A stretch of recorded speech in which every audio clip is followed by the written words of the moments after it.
तो आधा अधूरा काम है नहीं जी।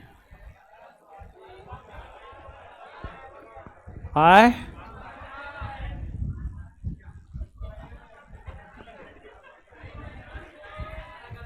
है, हल्ला मत कीजिए, है हल्ला मत कीजिए। अरे है, बुला तो अभिषेक को जी, अभिषेक को बुलान जी। अरे सुनाई नहीं दे रहा है? अच्छा शांत रहिए आप लोग। ये क्या काम करवाया है? ये तो मतलब वही वाला बात हो गया, बेल छिलाने गए, आधा छिल के छोड़ दिया।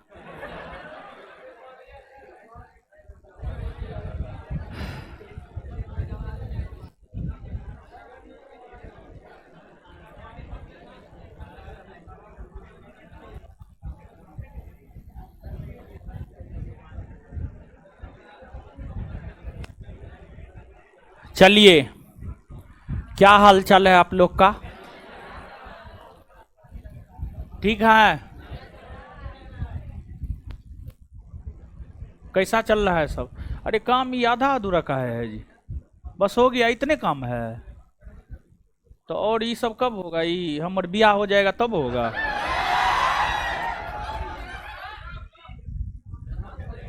आए हाँ तो कब लगेगा? 19 तारीख से पहले लगना चाहिए। 19 तारीख से बेच आ रहा है, नहीं पता है आपको? तो ये बोले हैं काम करवाने के लिए 19 तारीख से नया बेच आ रहा है, इसलिए बोले हैं। ठीक है। और वहां पे वो पंखा क्या हुआ? बोल रहा है कल्ले से खराब है।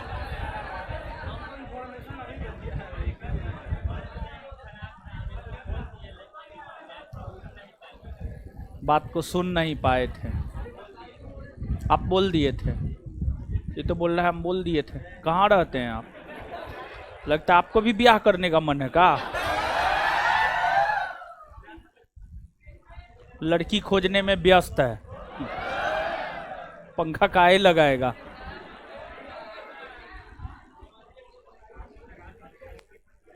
ये सब सब पूरा काम करवाइए, ये सब ठीक नहीं लग रहा है। ठीक है, 19 तारीख से पहले होना चाहिए। 19 से पहले होना चाहिए, 19 से नया बैच आ रहा है, समझ गए? चलिए,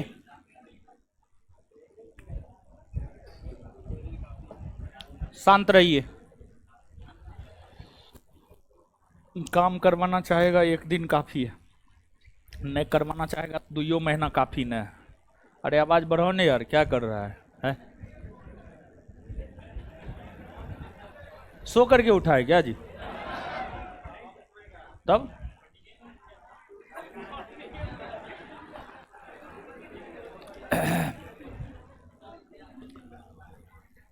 तब क्या हाल चाल? ठीक है, बढ़िया है। क्या बता रहे थे बताइए? प्रार्थना समाज बता न दिए थे।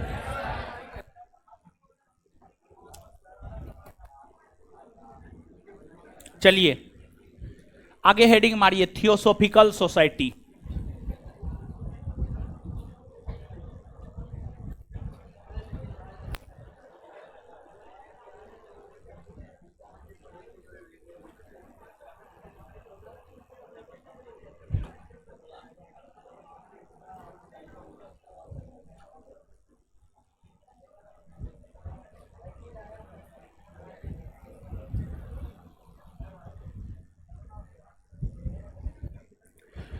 थियोसोफिकल सोसाइटी,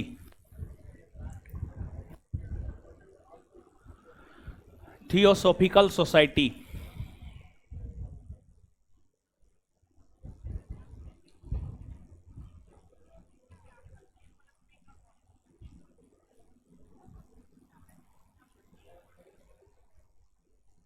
दीजिए तो कॉपी,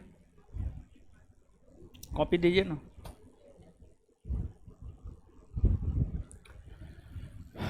एक आध गो क्वेश्चन पूछते हैं, जवाब दीजिए, ठीक है?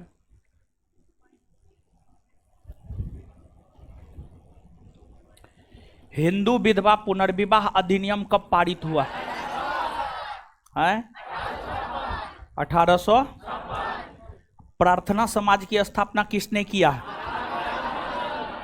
आत्माराम। प्रथम विश्व धर्म सम्मेलन कहाँ हुआ है? अमेरिका के। तूफानी हिंदू किसे कहा जाता है? रामकृष्ण मिशन की स्थापना कब हुई है? 1800। ज्ञान योग, कर्म योग, राजयोग किसकी रचना है? स्वामी। सत्यार्थ प्रकाश किसकी रचना है? स्वामी दयानंद सरस्वती। आगे बताइएगा। आधुनिक काल का प्रथम समाज सुधारक जिन्होंने दलित और महिलाओं को शिक्षण ग्रहण करने की अनुमति दी? स्वामी दयानंद। आर्य समाज की स्थापना कब हुई है? 1800। रखमाबाई मुकदमा का संबंध बाल विवाह से है? शारदा अधिनियम लागू कब हुआ है? 1 अप्रैल 1900। सम्मति आयु अधिनियम का विरोध किसने किया? बाल गंगाधर तिलक ने। ब्रह्म समाज में दूसरी बार विभाजन कब हुआ है? 1800। राजा राम मोहन राय का निधन भारत में हुआ या भारत से बाहर? भारत से। राजा राम मोहन राय एकेश्वरवादी थे या बहुदेववादी? एकेश्वर। ब्रह्म समाज की स्थापना कब हुई है? 1800। ब्रह्म समाज की स्थापना कब हुई? 1828 ना। चलिए ठीक है, आगे आइए। देखिए, जैसे समाज सुधार से जुड़ा संगठन ब्रह्म समाज है, आर्य समाज है, रामकृष्ण मिशन है, प्रार्थना समाज है, उसी प्रकार सामाजिक धार्मिक सुधार आंदोलन से जुड़ा संगठन, उसी प्रकार सामाजिक धार्मिक सुधार आंदोलन से जुड़ा संगठन है आपको थियोसॉफिकल सोसाइटी। थियोसॉफिकल सोसाइटी, जो थियोसॉफिकल सोसाइटी है, थियोसॉफिकल सोसाइटी की स्थापना की अगर हम बात करें तो थियोसॉफिकल सोसाइटी की स्थापना भारत में नहीं हुई है। थियोसॉफिकल सोसाइटी की स्थापना भारत से बाहर हुई है और इसकी स्थापना हुई है अमेरिका के न्यूयॉर्क में। अमेरिका के न्यूयॉर्क में। तो जो थियोसॉफिकल सोसाइटी है इसकी स्थापना हुई है अमेरिका के न्यूयॉर्क शहर में। और अमेरिका के न्यूयॉर्क शहर में थियोसॉफिकल सोसाइटी की स्थापना वर्ष 1875 में हुआ है। वर्ष 1875 में हुआ है। वर्ष 1875 में हुआ है। और इसकी स्थापना करने का श्रेय रूसी महिला, रूस की रहने वाली एक महिला थी, उसका नाम था मैडम वलाटवस्की। मैडम वलाटवस्की। और अमेरिका का एक सैन्य अफसर था, उसका नाम था कर्नल आलकाट। कर्नल आलकाट। कर्नल आलकाट।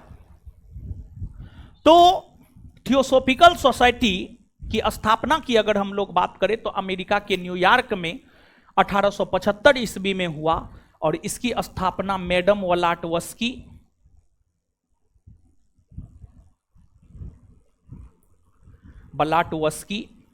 और कर्नल आलकाट,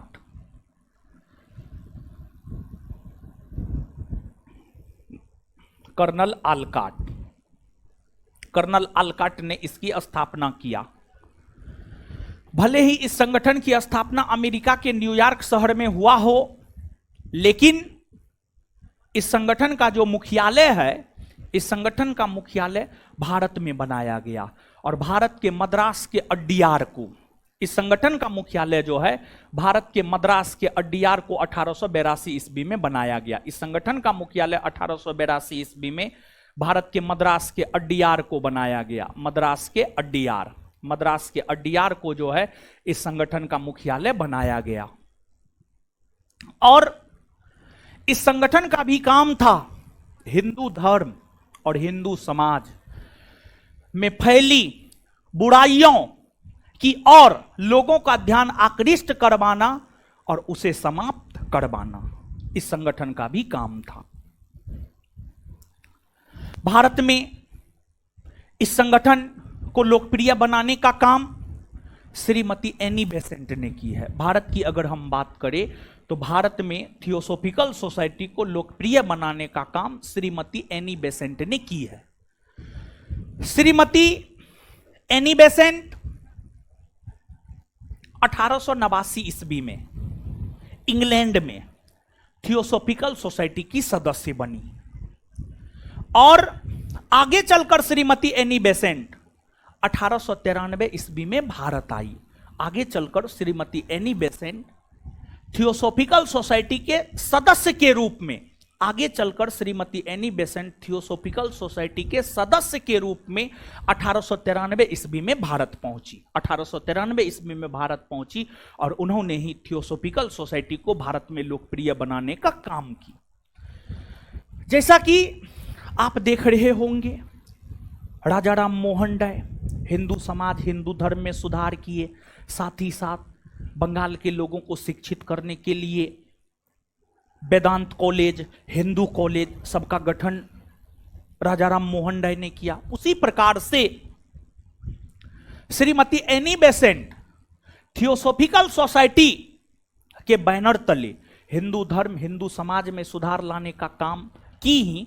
साथ ही साथ श्रीमती एनी बेसेंट की अगर हम बात करें तो श्रीमती एनी बेसेंट जो है 1898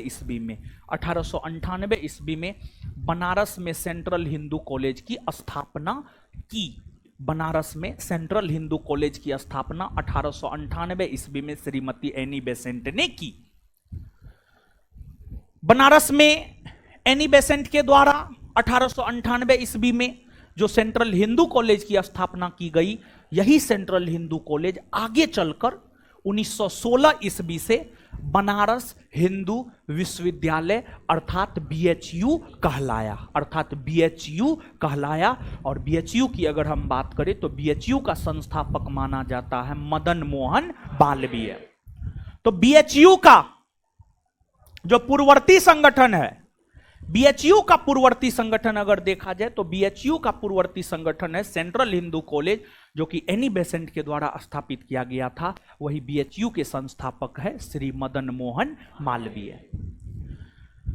और फिर श्रीमती एनी बेसेंट भारत को स्वराज दिलाने को लेकर जो 1916 में होम रूल लीग आंदोलन चला था, उस होम रूल लीग आंदोलन का मद्रास की तरफ से नेतृत्व श्रीमती एनी बेसेंट ने की। और उस होम रूल लीग आंदोलन के नेतृत्व करने के कारण ही श्रीमती एनी बेसेंट काफी ज्यादा लोकप्रिय हुई।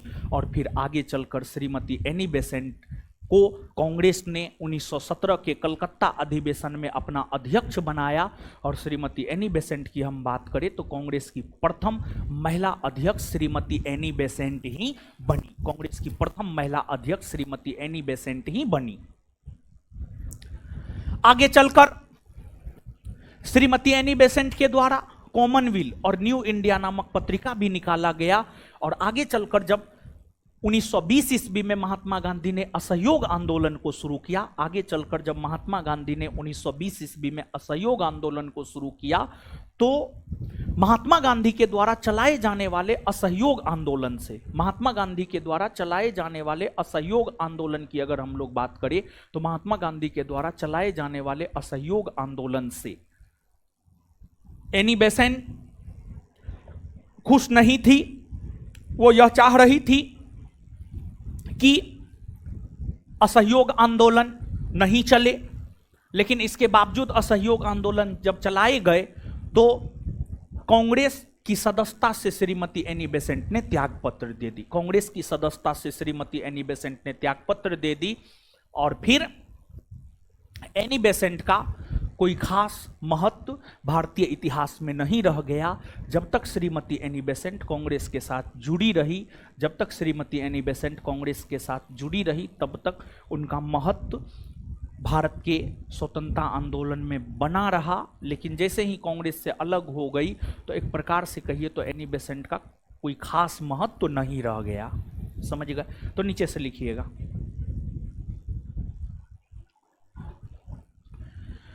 थियोसॉफिकल सोसाइटी लिखिएगा।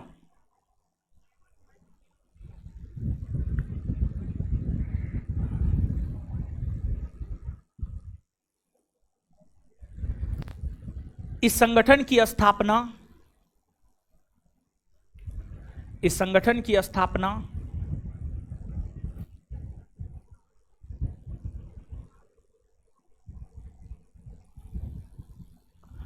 1898 ईस्वी में,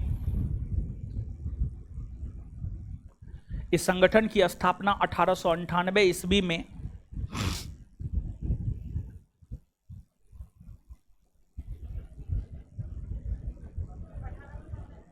सॉरी 1898 बोल दिए, सॉरी। इस संगठन की स्थापना 1875 ईस्वी में, सॉरी, इस संगठन की स्थापना 1875 ईस्वी में 1875 ईस्वी में अमेरिका के न्यूयॉर्क में,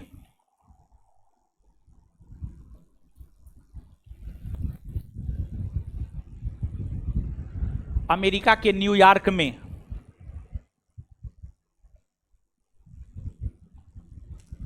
रूसी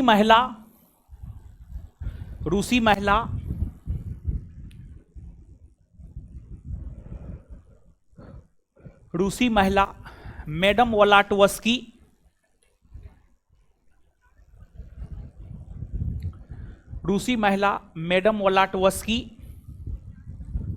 और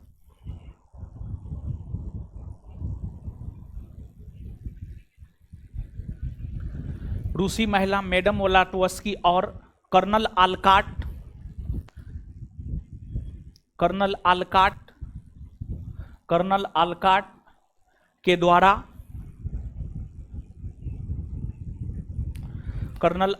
के द्वारा किया गया।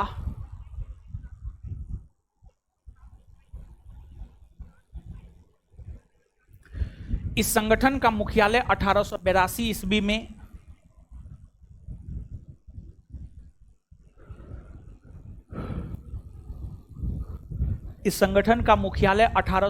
ईस्वी में मद्रास के अड्डियार,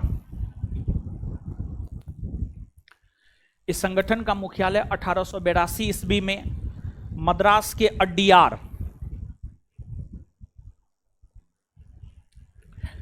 इस संगठन का मुख्यालय 1882 ईस्वी में मद्रास के अड्डियार को बनाया गया। मद्रास के अड्डियार को बनाया गया।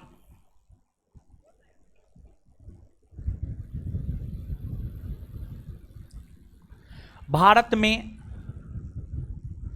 इस संगठन को लोकप्रिय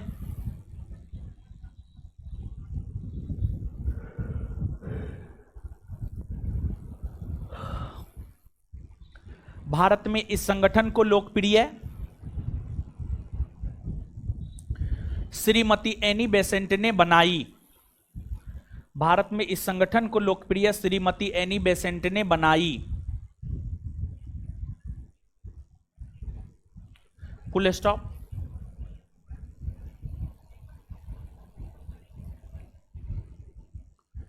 एनी बेसेंट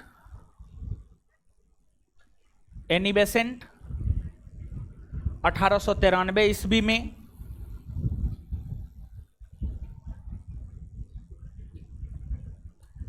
एनी बेसेंट 1893 ईस्वी में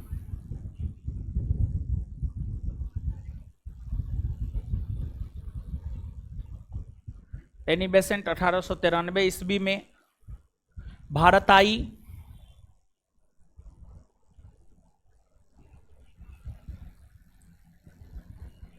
फुल स्टॉप। एनी बेसेंट ने 1898 ईस्वी में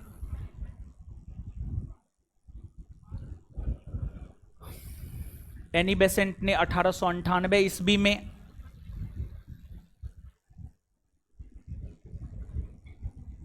एनी बेसेंट ने 1898 ईस्वी में बनारस में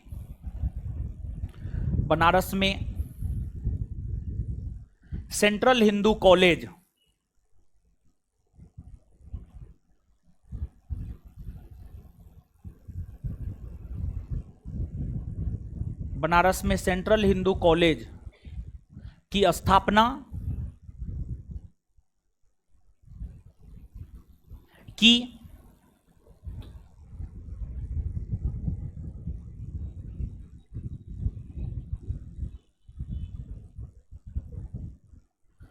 यही सेंट्रल हिंदू कॉलेज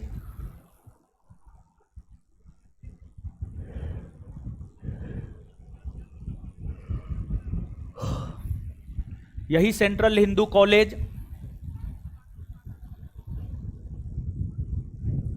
1916 ईस्वी से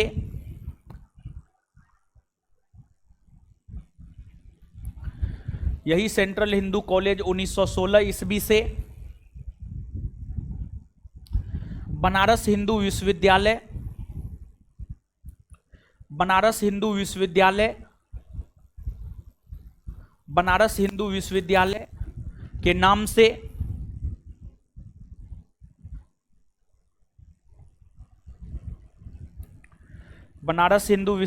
के नाम से जाना गया।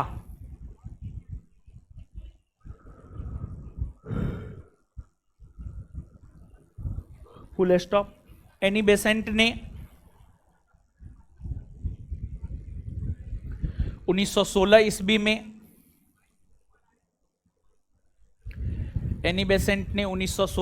में मद्रास के क्षेत्र में चलने वाले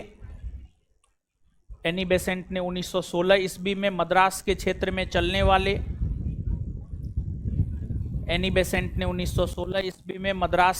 में चलने वाले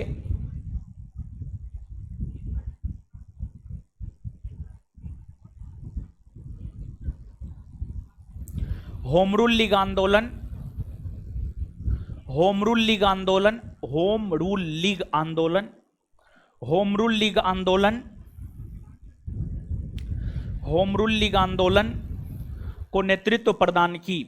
होम रूल लीग आंदोलन को नेतृत्व प्रदान की। होम रूल लीग आंदोलन को नेतृत्व प्रदान की। होम रूल लीग आंदोलन को नेतृत्व प्रदान की।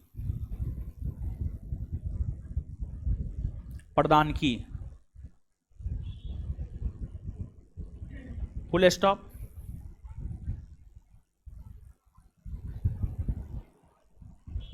वर्ष 1917 में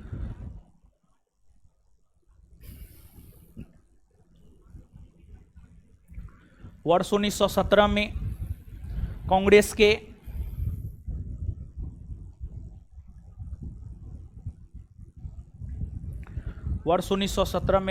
के कलकत्ता में हो रहे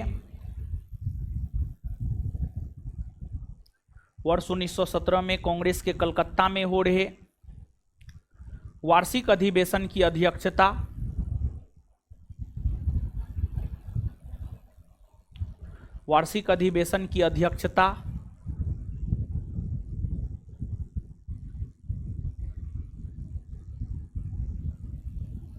श्रीमती एनी बेसेंट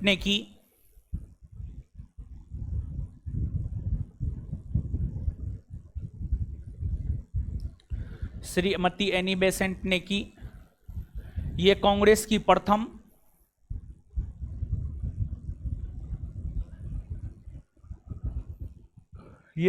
की प्रथम महिला अध्यक्ष बनी।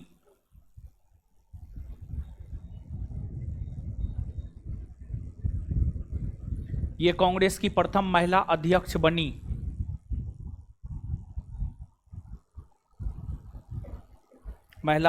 बनी।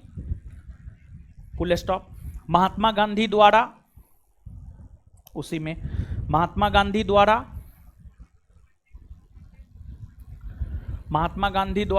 1920 ईस्वी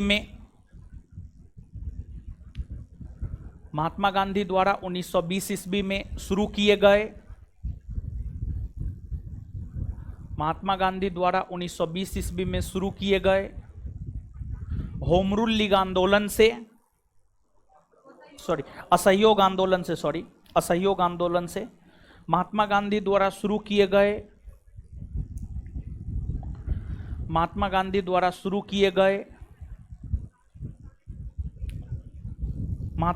द्वारा 1920 ईस्वी से शुरू किए गए, महात्मा गांधी द्वारा 1920 ईस्वी से शुरू किए गए असहयोग आंदोलन से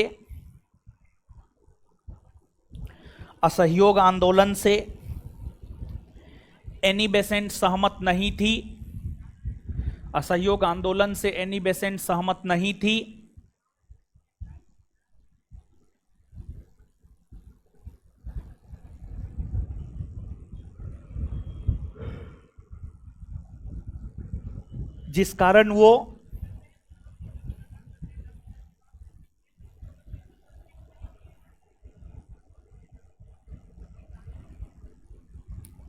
जिस कारण वो कांग्रेस छोड़ दी।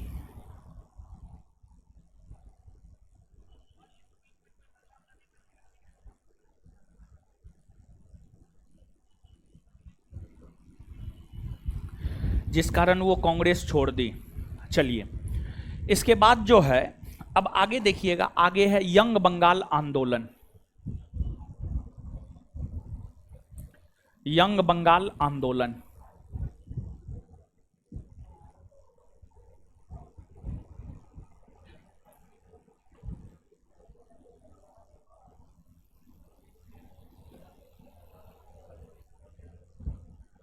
आइए देखिए, ध्यान दीजिएगा, नाम से ही यह स्पष्ट है कि यह आंदोलन किस क्षेत्र में हुआ था। यह आंदोलन बंगाल के क्षेत्र में हुआ था और बंगाल के क्षेत्र में इस आंदोलन की शुरुआत 1826 ईस्वी से हुई है। 1826 ईस्वी से यंग बंगाल आंदोलन की शुरुआत बंगाल के क्षेत्र से हुई है और 1826 ईस्वी से यंग बंगाल आंदोलन की शुरुआत बंगाल के क्षेत्र से हुई है और इसको शुरू करने का श्रेय जाता है Henry Louis Vivian Derozio. Henry Louis Vivian Derozio, Henry Louis Vivian Derozio, उन्हीं के द्वारा यह आंदोलन शुरू किया गया है। और इस आंदोलन का लक्ष्य क्या था आप समझिएगा। देखिए, 1826 ईस्वी के आसपास के समय में देखेंगे तो बंगाल में जमींदारों का बड़ी बोलबाला था और जमींदार वर्ग के लोग किसानों का शोषण किया करता था, छोटे किसानों का शोषण किया करता था।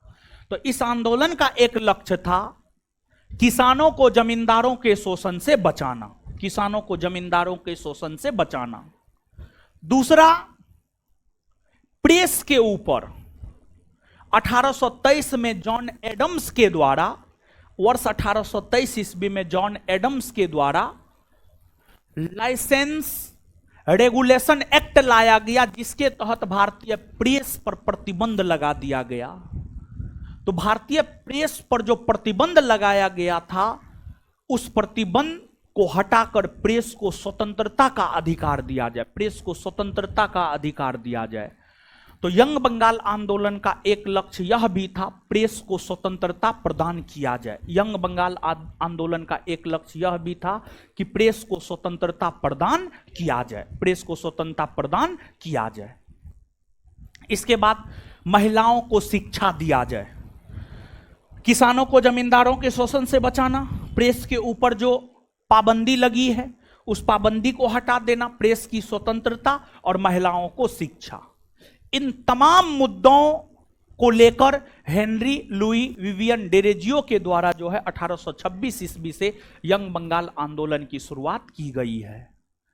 जो हेनरी लुई विवियन डेरेजियो है, इन्हें हमारी सभ्यता का अग्रदूत, हमारी सभ्यता का अग्रदूत भी कहा जाता है। और इन्हें हेनरी लुई विवियन डेरेजियो को जो है आपको आधुनिक भारत का प्रथम राष्ट्रवादी कवि भी माना जाता है, इन्हें आधुनिक भारत का प्रथम राष्ट्रवादी कवि भी माना जाता है। और जो हेनरी लुई विवियन डेरेजियो है, ये फ्रांसीसी क्रांति से काफ़ी ज़्यादा प्रभावित थे। फ्रांसीसी क्रांति जो कि वर्ष 1789 ईस्वी में हुआ है। फ्रांसीसी क्रांति की अगर हम बात करें तो जो फ्रांसीसी क्रांति है जो कि वर्ष 1789 ईस्वी में हुआ है, उस फ्रांसीसी क्रांति से ये काफ़ी ज़्यादा प्रभावित थे, फ्रांसीसी क्रांति से काफ़ी ज़्यादा प्रभावित थे। समझ गए? तो नीचे से लिखिए,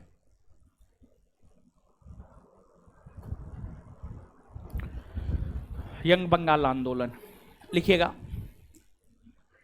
इस आंदोलन की शुरुआत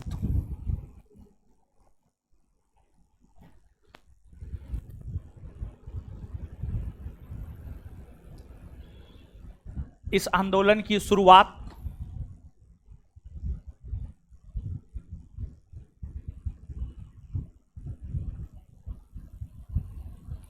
इस आंदोलन की शुरुआत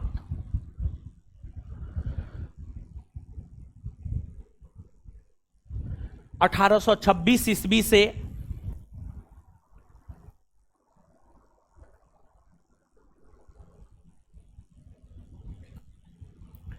इस आंदोलन की शुरुआत 1826 ईस्वी से हेनरी लुई विवियन डेरेजियो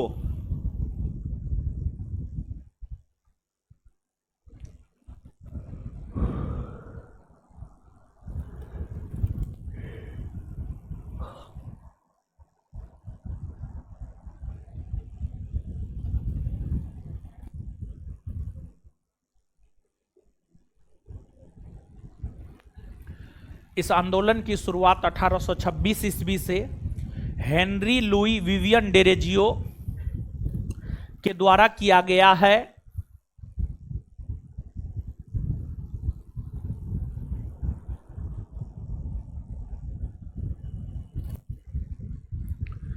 इस आंदोलन का लक्ष्य इस आंदोलन का लक्ष्य इस आंदोलन का लक्ष्य प्रेस की स्वतंत्रता बहाल करना,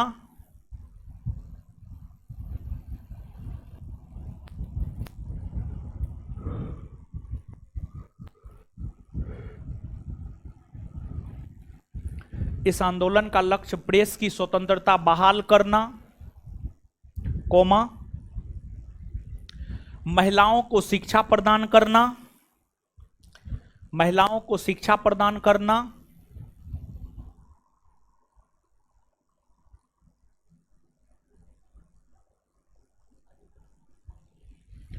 तथा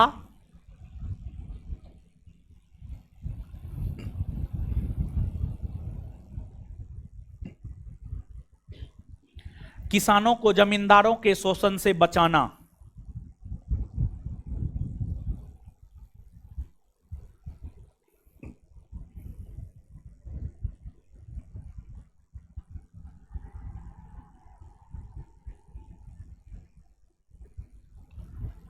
तथा किसानों को जमींदारों के शोषण से बचाना इत्यादि था।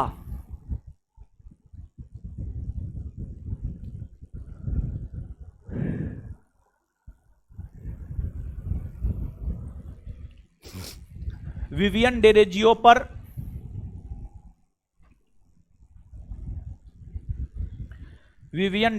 पर फ्रांसीसी क्रांति का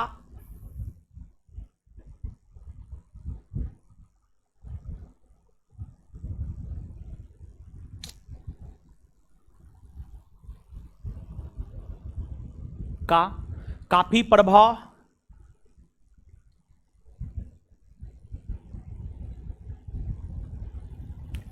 देखने को मिलता है।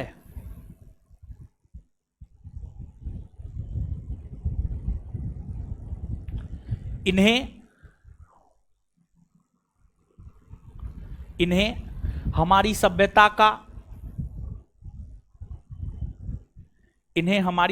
का अग्रदूत एवं पिता इन्हें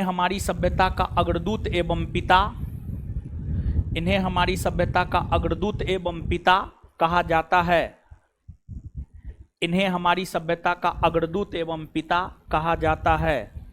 इन्हें हमारी सभ्यता का अग्रदूत एवं पिता कहा जाता है। इन्हें हमारी सभ्यता का अग्रदूत एवं पिता कहा जाता है। इन्हें आधुनिक भारत का प्रथम राष्ट्रवादी कवि भी माना जाता है।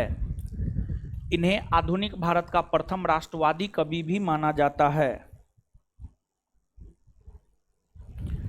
इन्हें आधुनिक भारत का प्रथम राष्ट्रवादी कवि भी माना जाता है। इन्हें आधुनिक भारत का प्रथम राष्ट्रवादी कवि भी माना जाता है।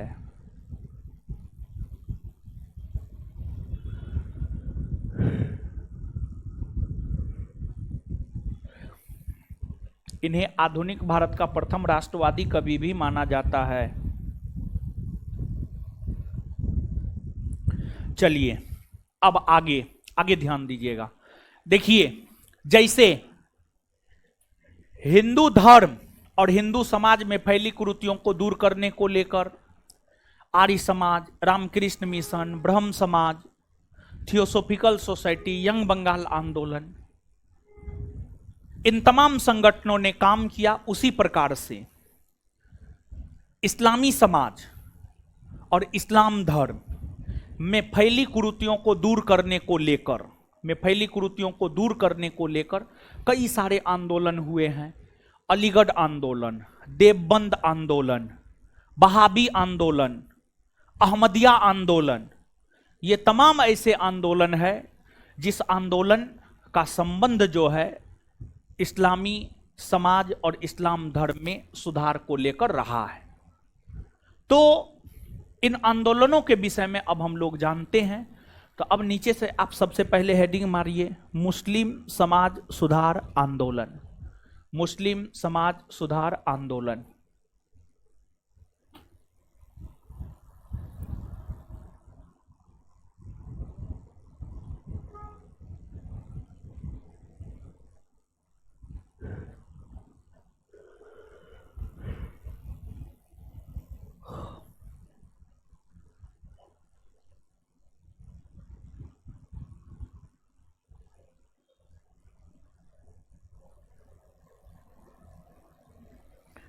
मुस्लिम समाज सुधार आंदोलन, मुस्लिम समाज सुधार आंदोलन।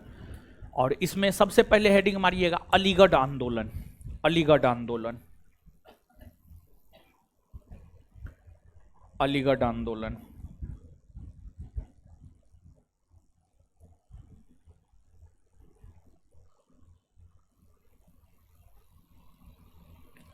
मुस्लिम समाज सुधार आंदोलन में सबसे पहले हेडिंग मारिएगा अलीगढ़ आंदोलन। आइएगा, सुनिएगा, समझिएगा। देखिए, अलीगढ़ आंदोलन, अलीगढ़ आंदोलन की शुरुआत सर सैयद अहमद खां ने किया है। सर सैयद अहमद खां। और सर सैयद अहमद खां का जन्म 1817 ईस्वी में दिल्ली में हुआ था।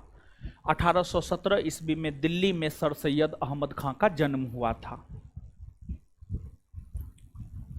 और सर सैयद अहमद खां को इस्लामी समाज का या इस्लाम धर्म का राजा राम मोहन राय कहा जाता है।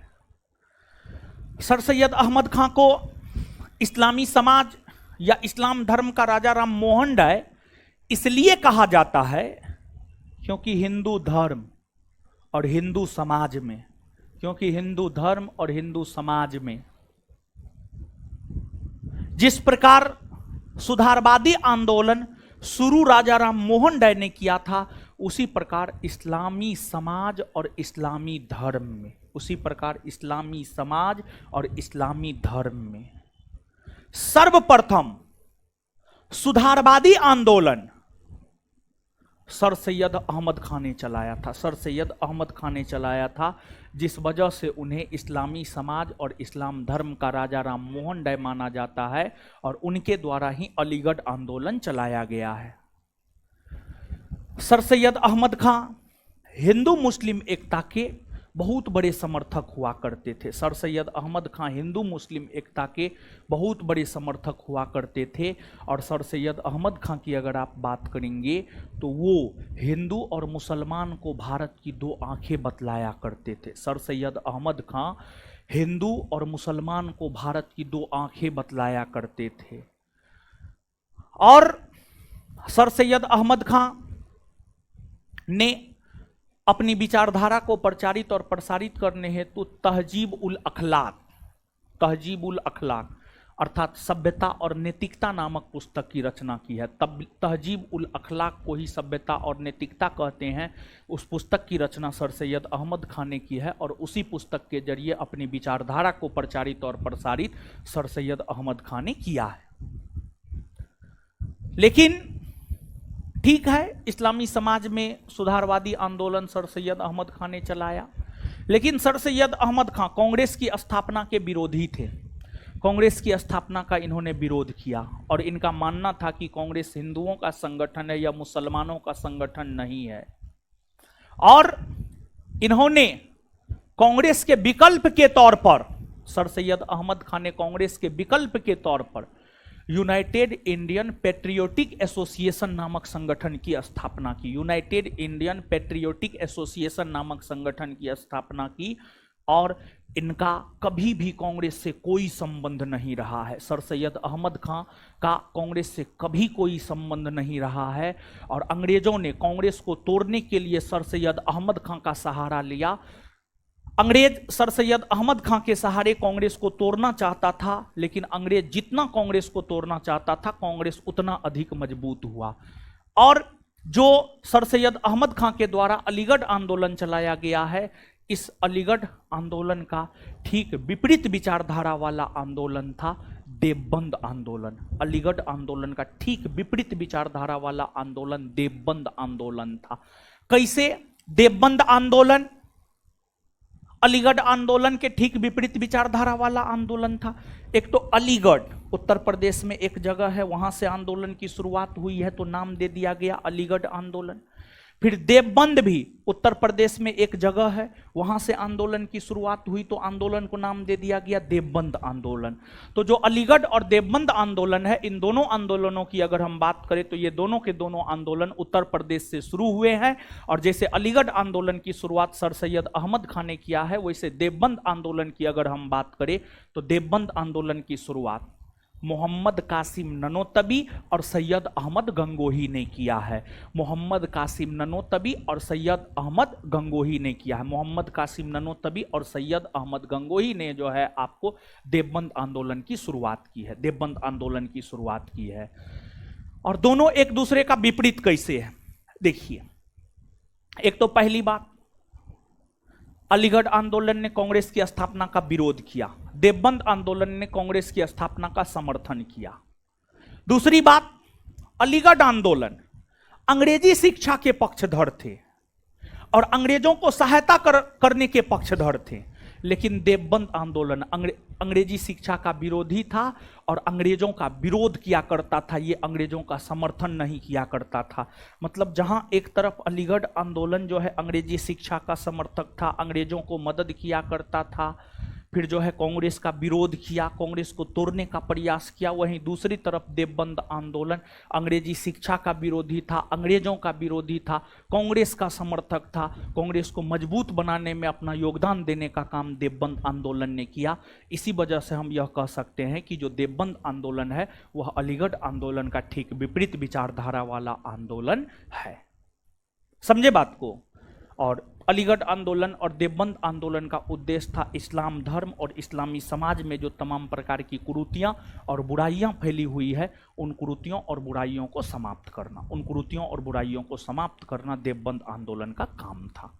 ठीक है, तो नीचे से लिखिए अलीगढ़ आंदोलन, लिखिएगा यह आंदोलन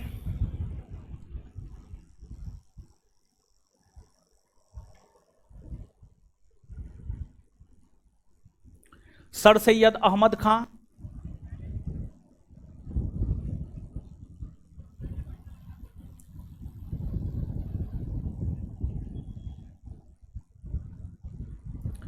अहमद खां के द्वारा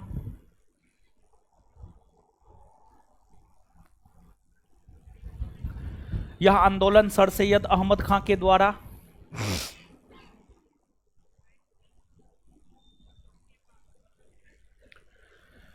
चलाया गया है।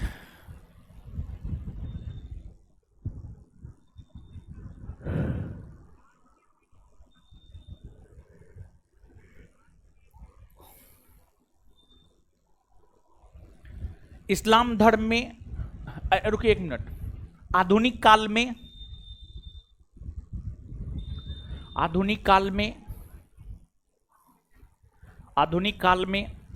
इस्लाम धर्म में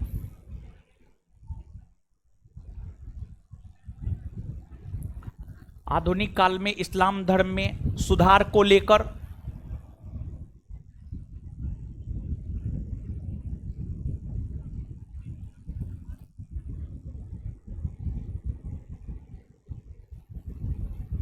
आधुनिक काल में इस्लाम धर्म में सुधार को लेकर आंदोलन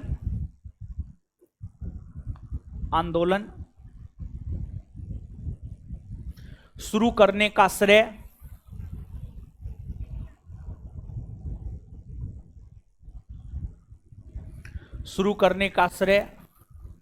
सर सैयद अहमद खां को जाता है। शुरू करने का श्रेय सर सैयद अहमद खां को जाता है। सर सैयद अहमद खां को जाता है।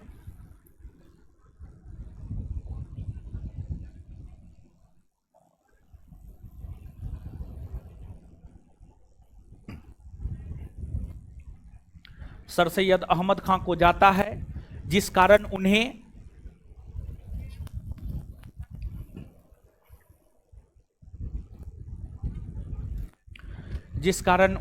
इस्लामी समाज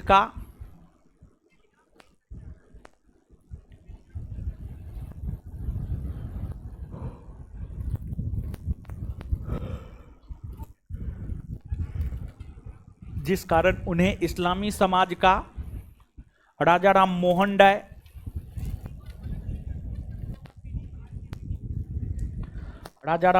डाय कहा जाता है।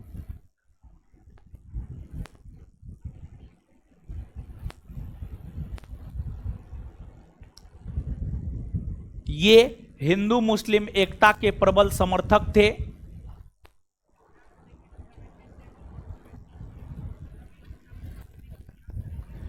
ये हिंदू मुस्लिम एकता के प्रबल समर्थक थे।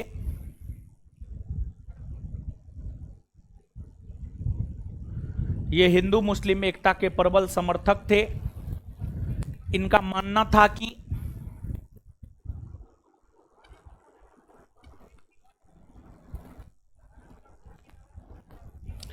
इनका मानना था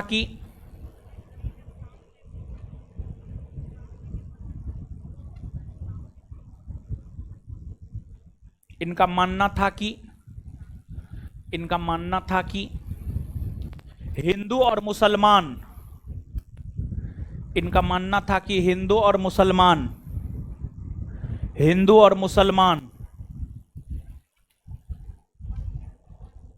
इनका मानना था कि हिंदू और मुसलमान भारत की दो आंखें हैं।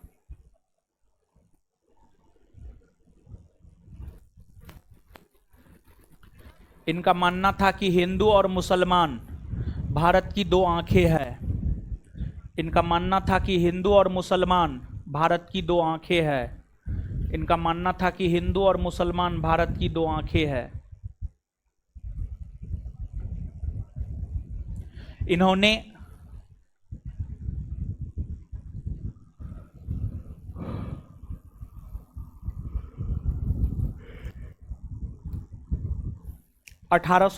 ईस्वी में इन्होंने 1864 ईस्वी में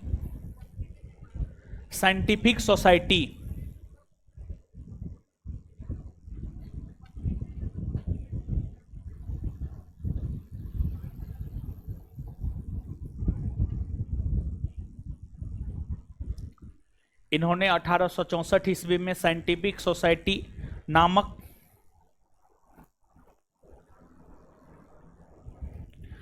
संगठन की स्थापना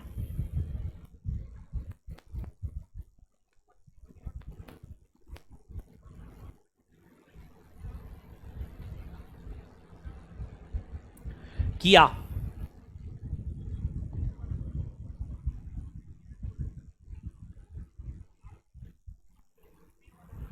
किया।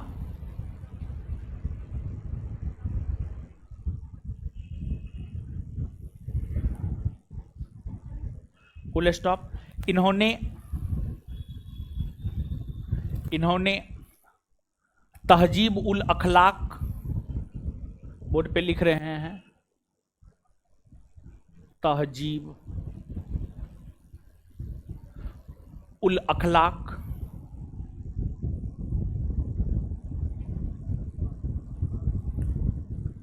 इन्होंने तहजीब उल अखलाक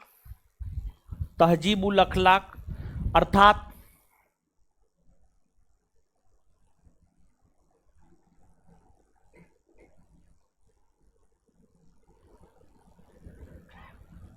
इन्होंने तहजीब उल अखलाक अर्थात सभ्यता और नैतिकता, सभ्यता और नैतिकता, सभ्यता और नैतिकता नामक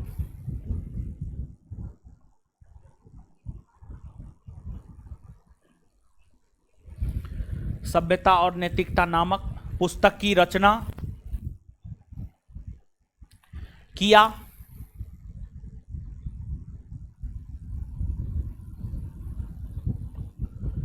इस पुस्तक के जरिए सर सैयद अहमद खान ने इस पुस्तक के जरिए सर सैयद अहमद खान ने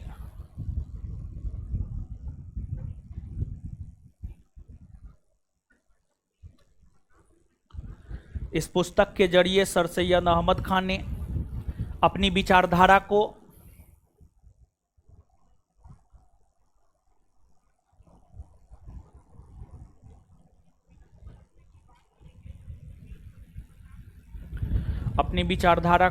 प्रचारित और प्रसारित किया।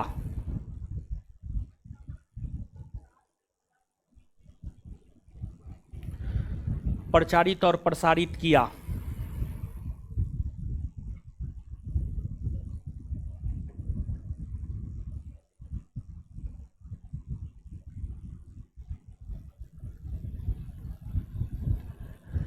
इन्होंने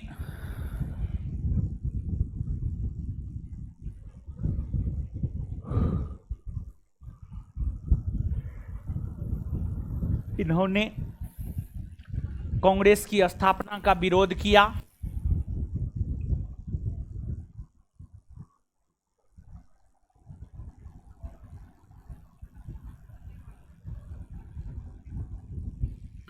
इन्होंने कांग्रेस की स्थापना का विरोध किया। कभी भी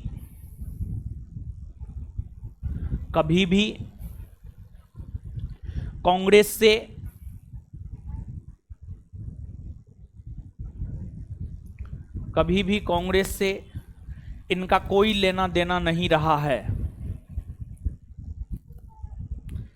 कभी भी कांग्रेस से इनका कोई लेना देना नहीं रहा है।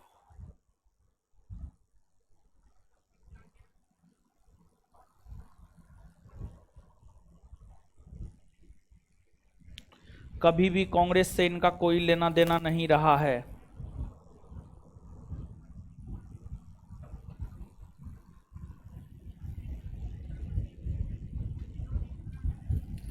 कांग्रेस के विकल्प के तौर पर इन्होंने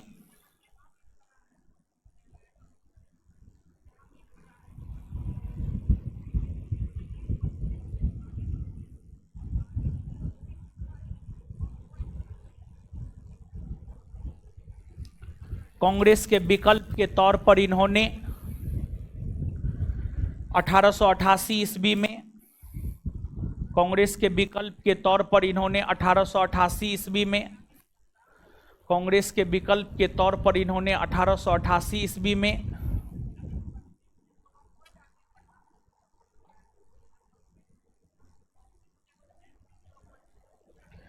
1888 ईस्वी में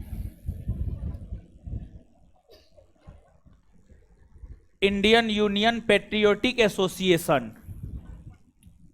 Indian union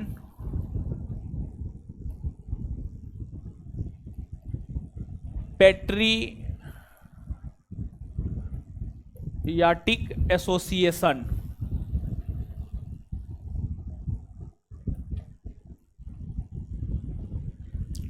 Indian union patriotic association नामक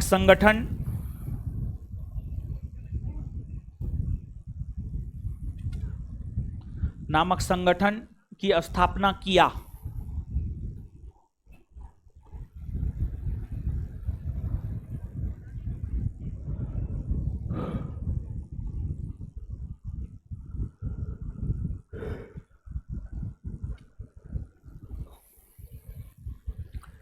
ये अंग्रेजी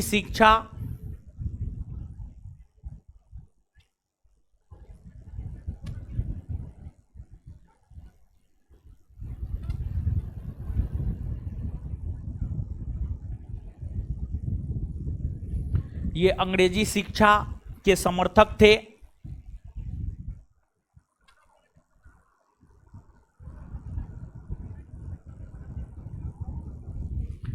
ये अंग्रेजी शिक्षा के समर्थक थे तथा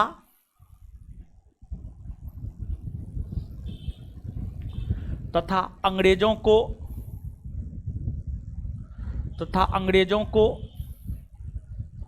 सहयोग करने के पक्षधर थे।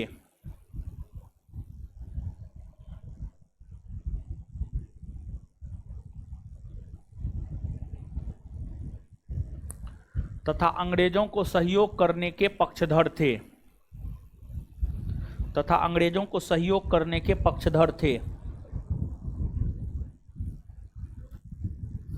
आगे हेडिंग मारिएगा देवबंद आंदोलन, आगे हेडिंग मारिएगा देवबंद आंदोलन।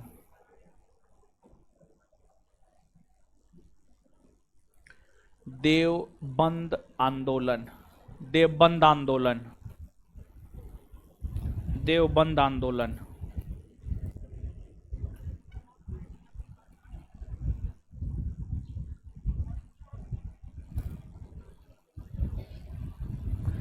लिखिएगा अलीगढ़ आंदोलन का ठीक विपरीत विचारधारा वाला आंदोलन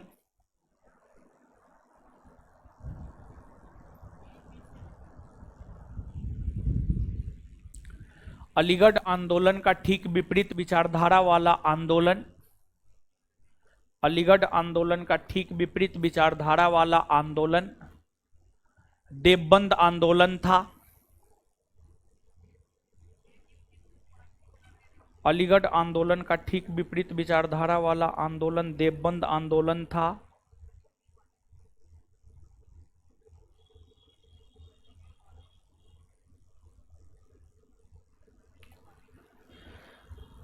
देवबंद आंदोलन था। इस आंदोलन का नेतृत्वकर्ता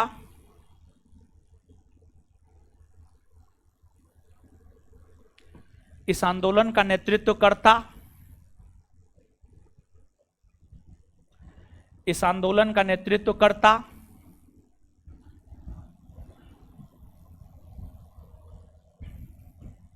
मोहम्मद कासिम ननोतबी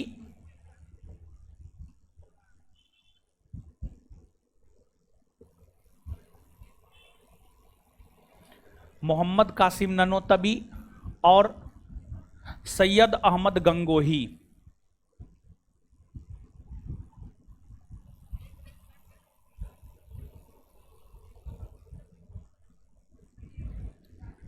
इस आंदोलन के नेतृत्वकर्ता मोहम्मद कासिम ननोतबी और सैयद अहमद गंगोही।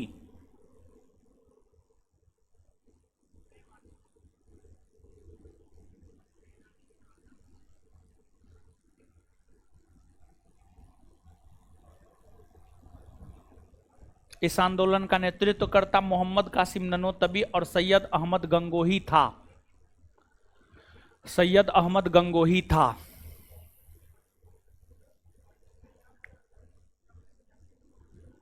इस आंदोलन ने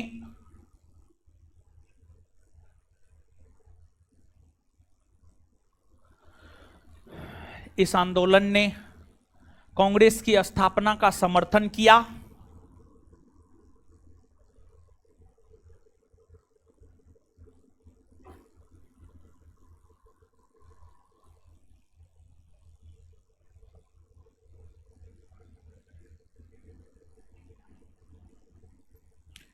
इस आंदोलन ने कांग्रेस की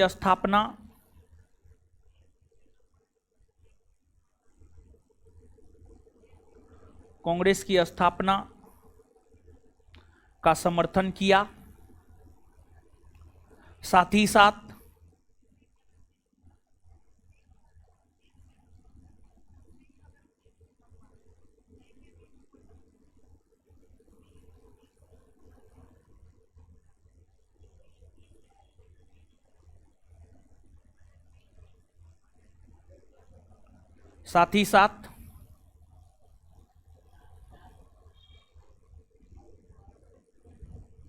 भारतीय शिक्षा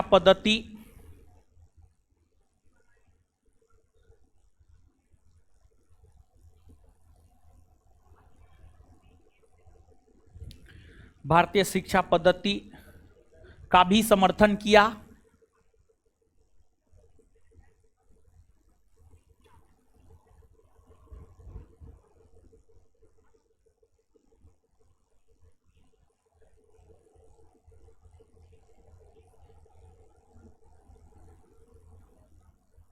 भारतीय शिक्षा पद्धति का भी समर्थन किया। चलिए आगे लिखिए, आगे सुनिए, लिखिए नहीं, आगे सुनिए। अब देखिएगा, अलीगढ़ आंदोलन और देवबंद आंदोलन के बाद, इसके बाद एक है अहमदिया आंदोलन। अहमदिया आंदोलन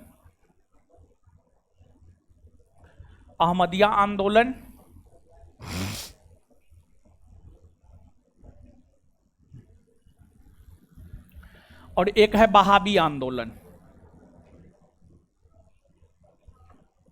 आइएगा थोड़ा इसको भी सुनिए, समझिए, देखिएगा, एक है अहमदिया आंदोलन और एक है वहाबी आंदोलन।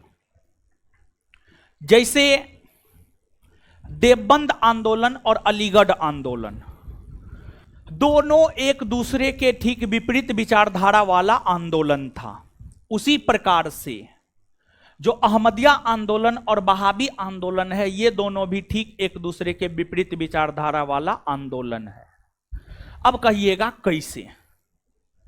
तो एक तो यह है कि अहमदिया आंदोलन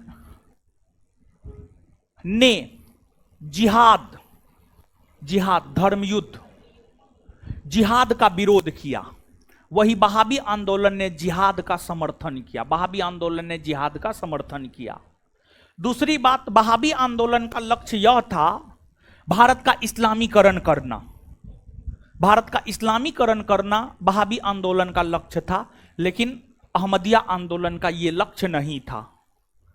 अहमदिया आंदोलन पंजाब के कादियानी नामक स्थान से शुरू हुआ है, जिस वजह से अहमदिया आंदोलन को कादियानी आंदोलन भी कहा जाता है। और जो अहमदिया आंदोलन है, इस अहमदिया आंदोलन के नेतृत्व करता है मिर्जा गुलाम अहमद। मिर्जा गुलाम अहमद जो है अहमदिया आंदोलन के नेतृत्व करता है, और मिर्जा गुलाम अहमद अपने आप को कृष्ण का अवतार और द्वितीय पैगंबर, मिर्जा गुलाम अहमद अपने आप को कृष्ण का अवतार बतलाया करता था और दूसरा पैगंबर बतलाया करता था। और मिर्जा गुलाम अहमद ने अपनी विचारधारा को प्रचारित और प्रसारित करने हेतु बहरीन ए अहमदिया नामक साहित्य की रचना की, और उस साहित्य के माध्यम से ही अपनी विचारधारा को प्रचारित और प्रसारित करने का काम अहमदिया आंदोलन के नेतृत्वकर्ता मिर्जा गुलाम अहमद ने किया। फिर आपको वहाबी आंदोलन, इस आंदोलन के नेतृत्व करता थे सैयद अहमद राय बरेलवी। सैयद अहमद राय बरेलवी वहाबी आंदोलन के नेतृत्व करता थे, और इस आंदोलन का सबसे प्रमुख केंद्र बना था अपना पटना। और इस आंदोलन का जो स्वरूप था वह सांप्रदायिक था, मतलब इस आंदोलन का स्वरूप सांप्रदायिक था। इसका मतलब यह है कि यानी किसी खास संप्रदाय को लेकर यह आंदोलन हो रहा था, और विशेष तौर पर इस आंदोलन का लक्ष्य था भारत का इस्लामीकरण करना, जिस वजह से यह आंदोलन बहुत लोकप्रिय नहीं हो पाया। लेकिन आगे चलकर 1862-63 ईस्वी में भारतीय वायसराय लॉर्ड एल्गिन प्रथम ने वहाबी आंदोलन को जो है दबा दिया, वहाबी आंदोलन को दबा दिया। समझ गए? तो नीचे से लिखिएगा अहमदिया आंदोलन।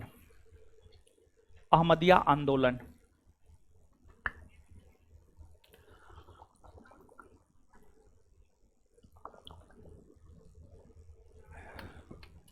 अहमदिया आंदोलन डैश देकर इसे इसे इसे कादियानी आंदोलन,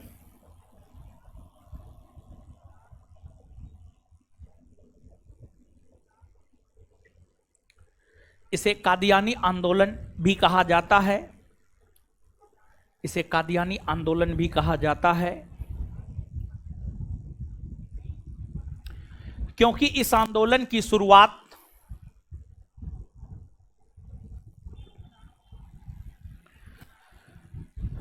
इसे कादियानी आंदोलन भी कहा जाता है क्योंकि इस आंदोलन की शुरुआत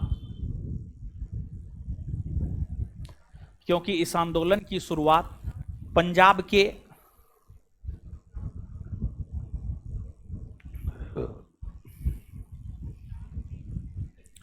इस आंदोलन को कादियानी आंदोलन भी कहा जाता है क्योंकि इस आंदोलन की शुरुआत पंजाब के कादियानी नामक स्थान से हुआ है।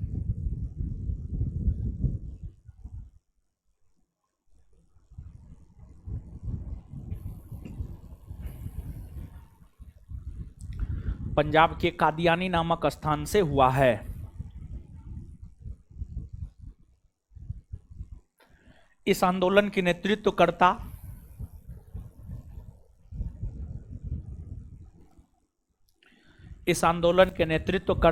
मिर्जा गुलाम अहमद थे। इस आंदोलन के नेतृत्वकर्ता मिर्जा गुलाम अहमद थे।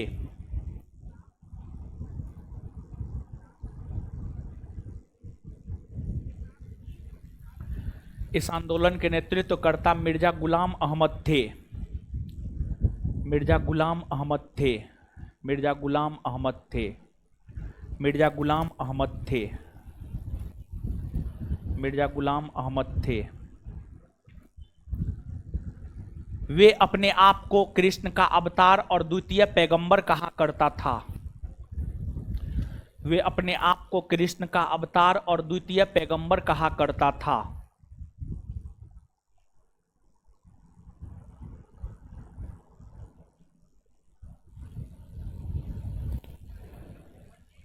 वे अपने आप को कृष्ण का अवतार और द्वितीय पैगंबर कहा करता था। वे अपने आप को कृष्ण का अवतार और द्वितीय पैगंबर कहा करता था।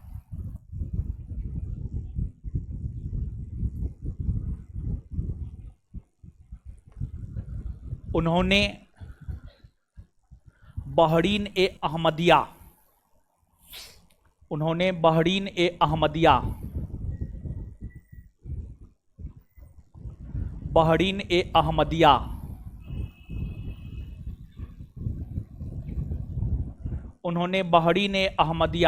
नामक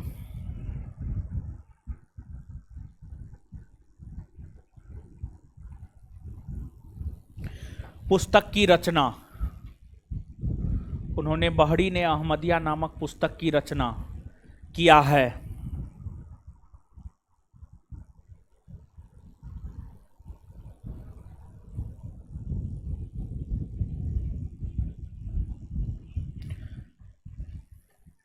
इस आंदोलन ने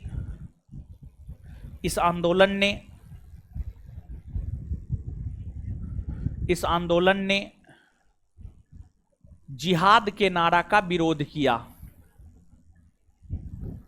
इस आंदोलन ने जिहाद के नारा का विरोध किया।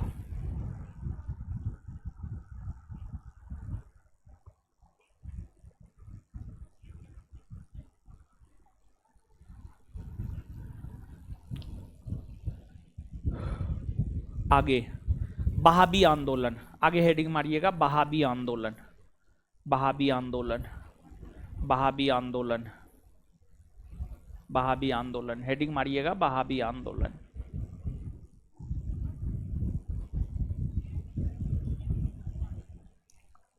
यह अहमदिया आंदोलन का ठीक विपरीत विचारधारा वाला आंदोलन था। यह अहमदिया आंदोलन का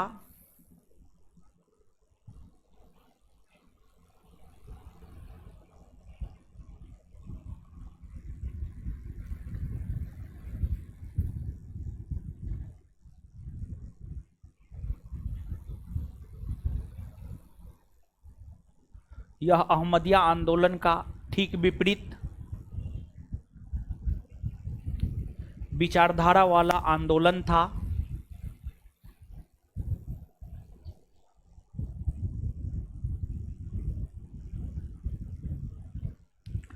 इस आंदोलन के नेतृत्वकर्ता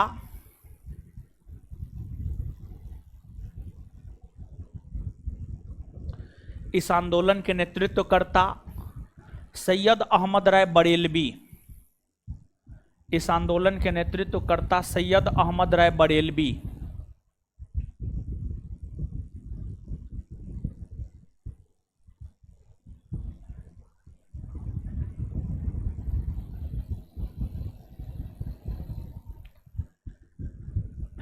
इस आंदोलन के नेतृत्वकर्ता सैयद अहमद राय बरेलवी, इस आंदोलन के नेतृत्वकर्ता सैयद अहमद राय बरेलवी थे।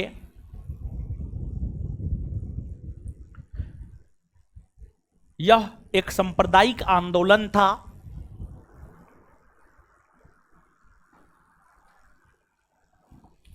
यह एक सांप्रदायिक आंदोलन था। यह एक सांप्रदायिक आंदोलन था। यह एक सांप्रदायिक आंदोलन था। इस आंदोलन का लक्ष्य, यह एक सांप्रदायिक आंदोलन था। इस आंदोलन का लक्ष्य, यह एक सांप्रदायिक आंदोलन था। इस आंदोलन का लक्ष्य भारत का इस्लामीकरण करना था। इस आंदोलन का लक्ष्य भारत का इस्लामीकरण करना था। इस आंदोलन का लक्ष्य भारत का इस्लामीकरण करना था। इस आंदोलन का लक्ष्य भारत का इस्लामीकरण करना था। इस आंदोलन का लक्ष्य भारत का इस्लामीकरण करना था। इस आंदोलन का लक्ष्य भारत का इस्लामीकरण करना था। इस आंदोलन का लक्ष्य भारत का इस्लामीकरण करना था। इस आंदोलन ने जिहाद के नारा का प्रसार किया। इस आंदोलन ने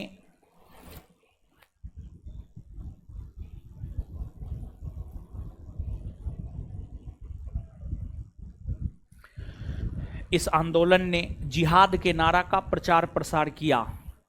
इस आंदोलन ने जिहाद के नारा का प्रचार प्रसार किया।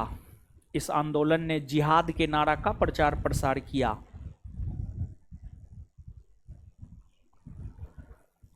इस आंदोलन के सांप्रदायिक छवि होने के कारण, इस आंदोलन के सांप्रदायिक छवि होने के कारण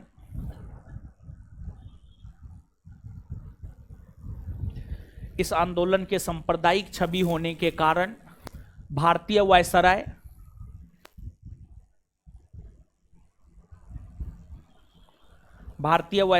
लॉर्ड एल्गिन प्रथम ने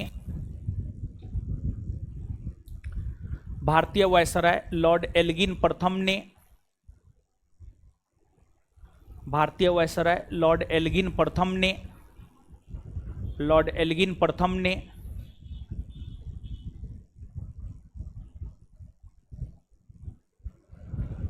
लॉर्ड एल्गिन प्रथम ने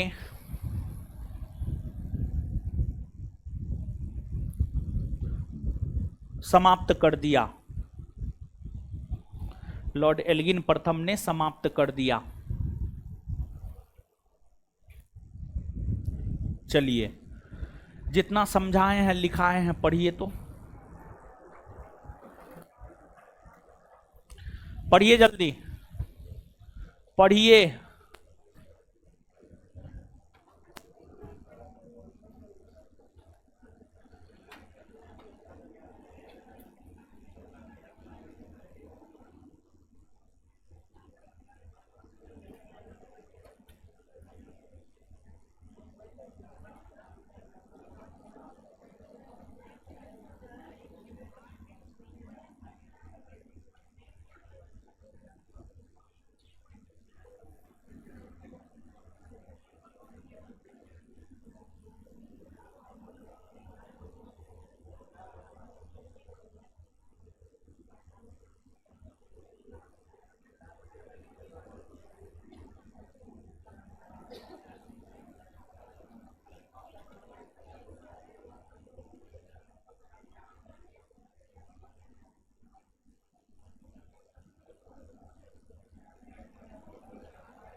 पढ़ लिए हो?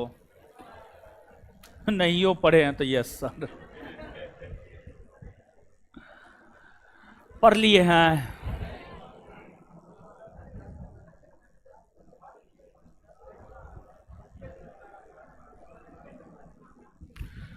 दीजिए तो कॉपी।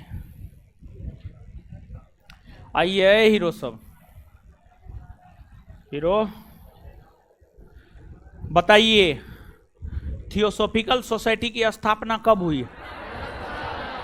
1875। थियोसॉफिकल सोसाइटी की स्थापना कब हुई है? कहां हुई है? अमेरिका के। थियोसॉफिकल सोसाइटी की स्थापना 1875 में कहां हुई है? कहां हुई है?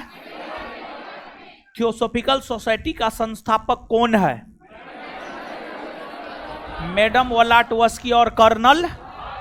थियोसॉफिकल सोसाइटी का संस्थापक कौन है? थियोसॉफिकल सोसाइटी का संस्थापक, थियोसॉफिकल सोसाइटी का संस्थापक। इस संगठन का मुख्यालय 1882 में किसे बनाया गया? मद्रास के। भारत में थियोसॉफिकल सोसाइटी को लोकप्रिय किसने बनाया? किसने बनाया? आगे बताइएगा। एनी बेसेंट भारत कब आई है? 1800। एनी बेसेंट भारत कब आई है? 1898 में बनारस में सेंट्रल हिंदू कॉलेज की स्थापना किसने किया? किसने किया है? एनी बेसेंट ने सेंट्रल हिंदू कॉलेज की स्थापना कब की है? यही सेंट्रल हिंदू कॉलेज आगे चलकर क्या कहलाया? क्या कहलाया? बनारस हिंदू।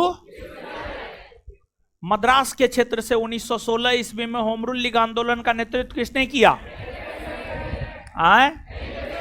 1917 के कांग्रेस के कलकत्ता अधिवेशन की अध्यक्षता किसने की? कांग्रेस की प्रथम महिला अध्यक्ष गांधी जी द्वारा चलाए जाने वाले किस आंदोलन से एनी बेसेंट सहमत नहीं थी और वे कांग्रेस छोड़ दी? असहयोग। यंग बंगाल आंदोलन की शुरुआत कब से हुई है? यंग बंगाल आंदोलन की शुरुआत कब से हुई है? इसकी शुरुआत किसने किया? Henry Louis Vivian. Young Bengal आंदोलन की शुरुआत किसने किया? अलीगढ़ आंदोलन किसके द्वारा शुरू किया गया? सर सैयद। अलीगढ़ आंदोलन किसके द्वारा शुरू किया गया? अलीगढ़ आंदोलन किसके द्वारा शुरू किया गया? अलीगढ़ आंदोलन किसके द्वारा शुरू किया गया? इस्लामी समाज का राजा राम मोहन राय किसे कहा जाता? इस्लामी समाज का राजा राम मोहन राय। कौन हिंदू और मुसलमान को भारत की दो आंखें कहता था? कौन कहता था? साइंटिफिक सोसाइटी की स्थापना कब हुई है? साइंटिफिक सोसाइटी की स्थापना कब हुई है? किसने किया है? सर सैयद। तहजीब उल अखलाक किसकी रचना है? तहजीब उल अखलाक किसकी रचना है? सर सैयद। कांग्रेस के विकल्प के तौर पर इंडियन यूनियन पेट्रियोटिक एसोसिएशन की स्थापना किसने की? सर सैयद अहमद। अलीगढ़ आंदोलन का ठीक विपरीत विचारधारा वाला आंदोलन कौन था? कौन था? देवबंद आंदोलन के नेतृत्वकर्ता कौन थे? मोहम्मद कासिम ननोतबी और सैयद अहमद। देवबंद आंदोलन के नेतृत्वकर्ता कौन थे?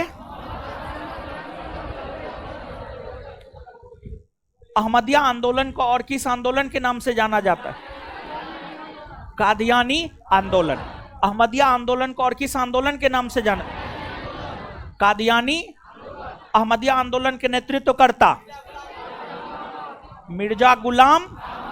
अहमदिया आंदोलन के नेतृत्वकर्ता मिर्जा गुलाम।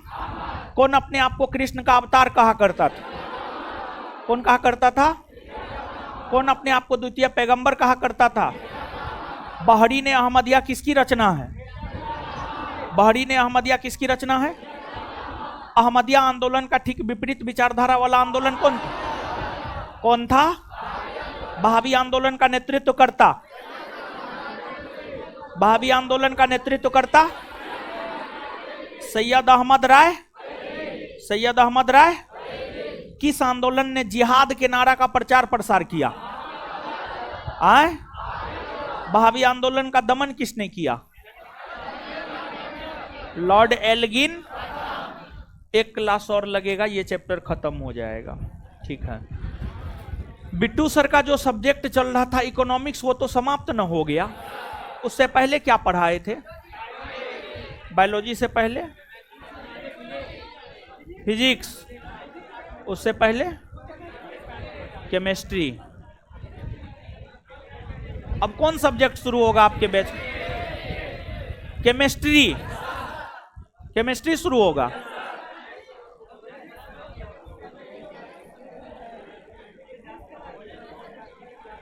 क्या शुरू होगा? केमिस्ट्री। केमिस्ट्री चलेगा।